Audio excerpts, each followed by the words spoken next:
दोस्तों स्वागत है आप सभी का हमारे एक नए वीडियो में। और दोस्तों आज मैं जो आपको कहानी सुनाने जा रहा हूँ उसको सुनने के बाद आपको बहुत दुख होगा अगर आप हिंदू हैं तो। बांग्लादेश से एक वीडियो वायरल हो रहा है। आप सभी लोगों को पता है कि बांग्लादेश और पाकिस्तान, अफगानिस्तान, ये ऐसे ऐसे करके पूरा 57 जो हमारी कंट्री है, देश हैं, वो मुस्लिम कंट्री है। इसमें जो है मेजोरिटी में जो है मुस्लिम है, मतलब बहुसंख्यक आबादी जो है, बहुत ज़्यादा आबादी जो है इसमें मुस्लिम की है और बहुत कम बाकी अन्य जातियां उसमें बहुत रहती हैं। तो आप सभी को पता होगा कि जिसमें बहुसंख्यक मुस्लिम होंगे वो अपने नीचे से कास्ट को दबाएंगे, निचली जो हमारी कास्ट है उसको दबाएंगे। ऐसे बांग्लादेश का भी यही हाल है और पाकिस्तान का भी यही हाल है। अब मैं आता हूं कहानी पे। बांग्लादेश में अभी कल की बात है, बांग्लादेश में एक हिंदू परिवार के साथ कल शाम को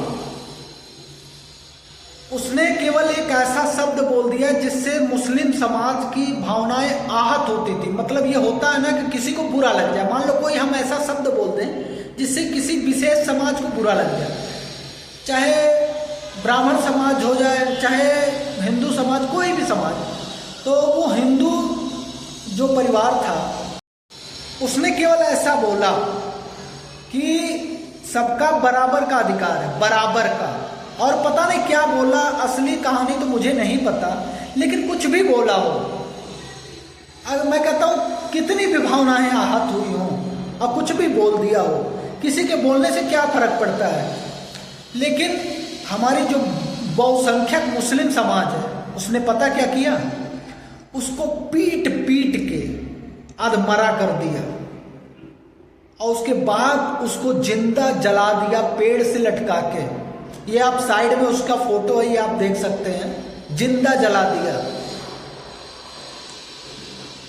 ऐसा हाल है बांग्लादेश में, ऐसे रहते हैं वहां पे मुस्लिम।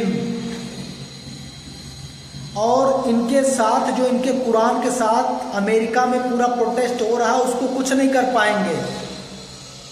और ये हिंदू को साले मार रहे हैं। इसलिए जो है हमारे कुछ लोग, कुछ नेता हैं और कुछ युवा हैं, वो हिंदू को एकत्र होने की बात करते हैं। हमें एकत्र होने की बहुत जरूरी है, बहुत ज़रूरत है। अगर हम एकत्र नहीं हुए ना तो हमारा भी हाल एक न एक दिन यही होगा। उनका पूरा परिवार देखिए कैसा रो रहा है, देखिए कैसे किस तरह से रो रहा है, किस हाल में है।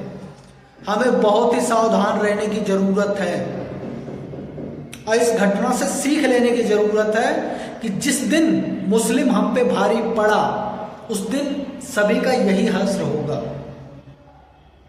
सावधान रहें, सुरक्षित रहें। आप सोचिए कि उस परिवार का क्या हाल हुआ होगा। सोच के देखिए कि उस परिवार पे क्या बीत रही होगी, जिस परिवार, बल्कि हम भारत में हैं, दूसरे देश में हैं और ये बांग्लादेश में। आज से 70-80 साल पहले हमारा ही देश तो था, हमारे देश का ही हाल है समझो। 80 साल पहले हमसे अलग हो गया, 71 में बना बांग्लादेश। सावधान रहिए और सीखिए। बाकी अगर और आपको देखना है तो YouTube पे सर्च करके देख सकते हैं, पूरी कहानी आपको मिल जाएगी। लेकिन मैं कहता हूँ सावधान रहने की ज़रूरत है। हमें भाषा के ऊपर नहीं लड़ाई करनी है, हमें जातीय लड़ाई नहीं लड़नी, हमें हिंदुओं के एक रहना है। भाषा पे नहीं हमको लड़ना है। भाषा जिसको जैसी आती है, जैसे समझ सकते हैं, हमें समझना चाहिए। चाहे हिंदी, इंग्लिश, मराठी, गुजराती, पंजाबी, अवधी, भोजपुरी, कोई भी भाषा आती हो, हम एक दूसरे को जैसे भी जो आदमी बोल नहीं पाता वो भी तो अपना काम कर लेता है ना। जिसको बोलना ही नहीं आता, भगवान ने जिसको जबान ही नहीं दिया, सुनने को ही नहीं, सुन नहीं पाता है ना बोल पाता है, वो कैसे अपना काम करता है, कैसे संसार में जीता, अपना घर परिवार चलाता है, वो भी तो जी रहा है ना। तो हमें सीखने की जरूरत है। दोस्तों बहुत ही दुख के साथ इस ब्लॉग का मैं अंत करता हूँ। मुझे देख के बहुत बुरा लगा, बहुत बुरा। ये आने वाली एक सीख है हम लोगों के लिए, सीखना चाहिए हमें इस घटना से ना, सीखना चाहिए कि आज वहाँ पे है, कल यहाँ पे भी हो सकता है।